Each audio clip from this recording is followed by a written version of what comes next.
Salut les poupées, c'est Didi, EXO. Donc, chose promise, chose due. Je vous viens aujourd'hui avec ce tutoriel. Vous allez remarquer également que ma couleur de cheveux a changé. J'avais besoin d'un petit renouveau. Dites-moi ce que vous en pensez plus bas. Si vous voulez un tuto aussi sur la manière que j'ai coloré mes cheveux, je le ferai avec plaisir. Donc, je vais pas trop blablater. Profitez de la vidéo, puis je vous dis à la prochaine. Bisous, bisous.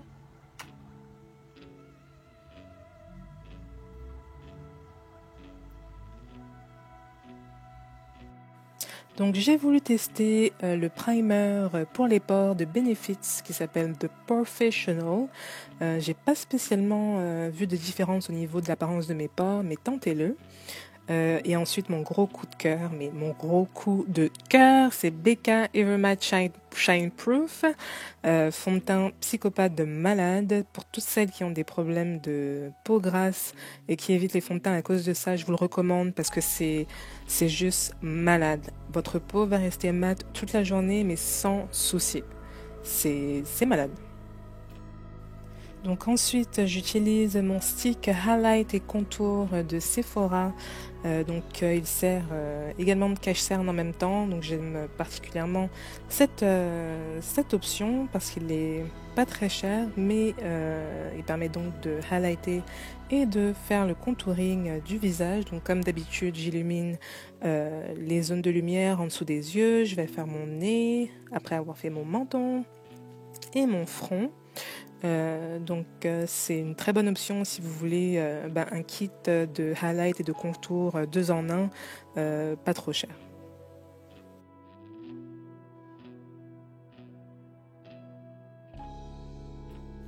Ensuite, en ce qui concerne ma technique pour le contouring, j'essaie vraiment de suivre la ligne de mes pommettes, donc de faire mon contouring juste en dessous. Ma technique a un peu changé, je contourne également mon front ainsi que mon menton, vous avez pu le voir. J'étais pas trop une adepte, mais effectivement ça donne un peu plus de dimension au visage, puis ça réchauffe également le teint compte tenu qu'on highlight pas mal les autres zones. Je le fais également en dessous de ma mâchoire pour affiner également le visage. Et pareil, c'est quelque chose que je faisais pas auparavant, mais j'ai vraiment noté une différence, donc je continue de le faire. Donc là, effectivement, j'ai l'air un peu ouf, mais ça va être correct, vous inquiétez pas. Donc là, je blend, super important, n'oubliez pas de vraiment bien estomper. Ensuite vient ma partie préférée qui est de fixer mes zones de highlight. Pour ça, j'utilise la poudre translucide de Sacha, la Setting Powder. Vous pouvez la trouver sur Amazon, elle n'est pas en vente chez Sephora malheureusement.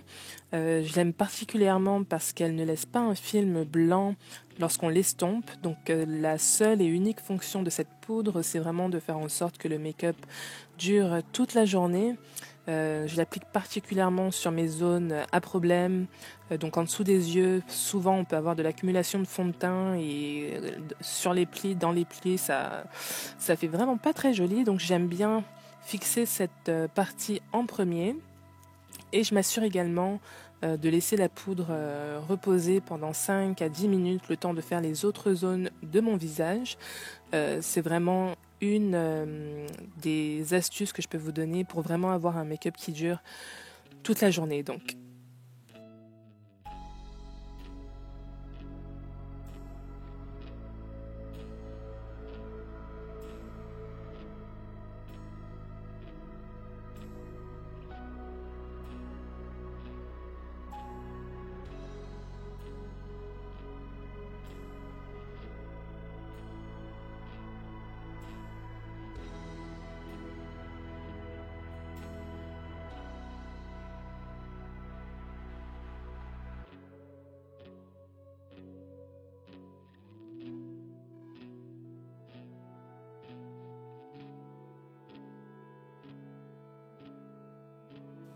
Je vais ensuite fixer mes zones de contouring en utilisant Black Radiance couleur Ebony.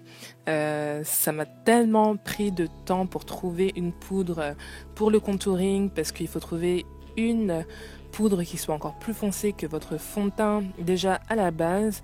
Donc je vous le recommande vivement. Pareil, il est disponible sur Amazon et non à Sephora.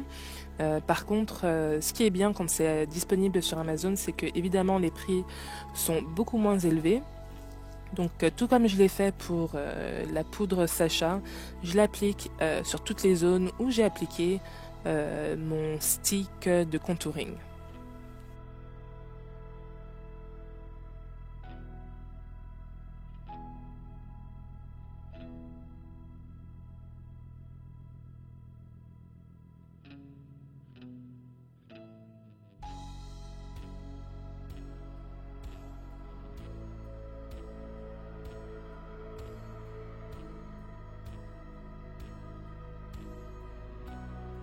Donc comme je l'ai mentionné, je vais venir estomper la poudre fixante Sacha après l'avoir laissé reposer pendant 5 minutes, le temps de faire mon contouring, de fixer mon contouring. Donc j'essaie vraiment de pousser la poudre vers l'extérieur de mon visage et non pas vers l'intérieur. Déjà c'est un peu moins bordel parce que je préfère vous prévenir, vous allez avoir de la poudre un petit peu partout, hein. Et c'est aussi pour éviter d'en mettre sur les zones où on voulait pas spécialement highlighter. Donc je prends mon temps pour vraiment bien estomper. Ça va laisser un petit filtre comme vous pouvez le voir, mais on va réparer ça dans quelques secondes.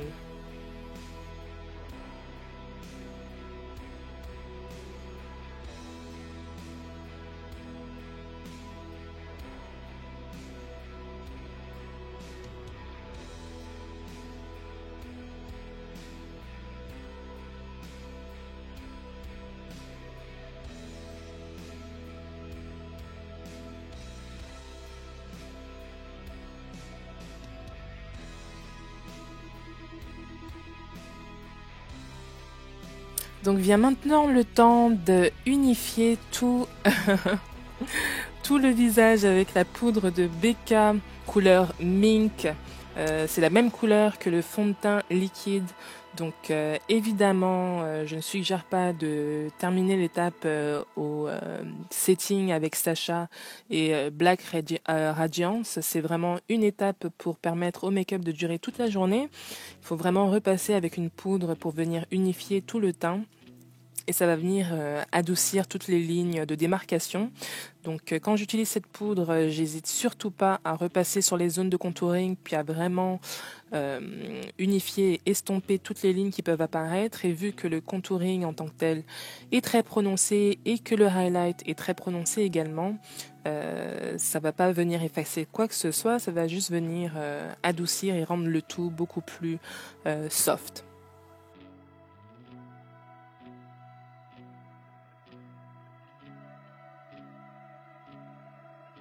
Donc une fois le teint terminé, je vais utiliser ma palette de highlight préférée que j'ai trouvée purement par hasard en me rendant dans un magasin pour cheveux ethniques.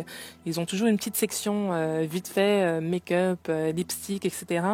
J'ai été superbement surprise par cette palette, sachant que j'en cherchais une depuis longtemps. J'ai testé Anastasia Beverly Hills, Becca également, mais il me manquait une palette avec des highlights beaucoup plus chauds.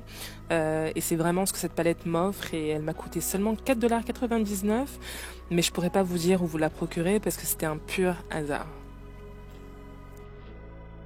Je vais ensuite appliquer mon liquid lipstick de chez Stila. J'ai une affection particulière pour cette ligne parce que la formule de ce liquid lipstick est juste malade. C'est très crémeux, c'est juste comme du beurre et ça va réellement tenir toute la journée. C'est très très très mat. Là, ça a un look un peu plus gloss. Par contre, c'est ça. Ça a un fini très mat et ça laisse quand même les lèvres très hydratées. C'est un petit investissement, chaque liquid lipstick coûte environ 31 $. Par contre, quitte à payer ce montant, je préfère l'investir dans un Stila plutôt que, par exemple, un Kat Von D, qui bizarrement a été un petit peu une déception. Et il est seulement 22 $ alors que Stila est 31, donc c'est quand même une différence de prix. Mais pour moi, la formule du Stila en vaut largement la peine. Donc j'en ai profité également pour faire mes sourcils hors caméra. Si vous voulez un tuto sur mes sourcils, mettez-moi vos commentaires plus bas.